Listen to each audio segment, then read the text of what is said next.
Recently, the FDA has made an over-the-counter option for hearing aids.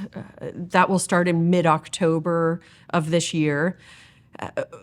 What the FDA is proposing is that there's 30 million Americans that have some hearing loss in the mild to moderate range, that those are the patients that they're targeting, that they're untreated, that they're uncaptured, and that they're hopeful that if there's an over-the-counter option, that patients are aware enough of their hearing loss and how much amplification would be helpful to them that they'll seek out these over-the-counter options.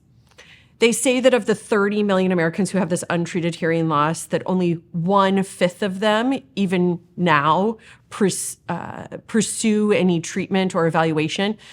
So as time goes on, they're hoping to help these patients to have an option so that they're not so isolated, that it helps them with their hearing, that they can continue to participate in conversation. The concern is that there may be an underlying reason for this hearing loss. Do they have something correctable like wax or fluid? Is the hearing different between two ears?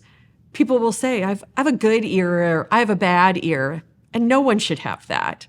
Now, often in the office, even though people perceive that, we will find on our tests that that's not true. But if it is, then that's something that we really need to investigate. Is there an underlying cause? That we're concerned that if these over-the-counter hearing aids become an option, people will miss this thorough evaluation that they need of a possible underlying cause for their hearing loss. Patients who are seen at PCI with hearing loss are seen by audiology and by a physician the same day. If the audiologist is able to see this patient has a potentially correctable cause, wax usually, then they'll see us first, have treatment for wax, and then have evaluation of their hearing with the audiologist.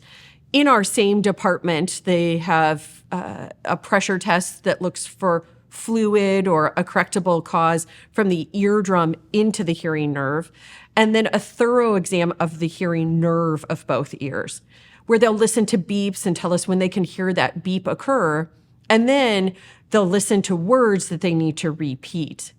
That's a very specific and important part of the hearing test that isn't always done if you're not having such a thorough evaluation. Because just not being able to hear things is not the same as not being able to understand things.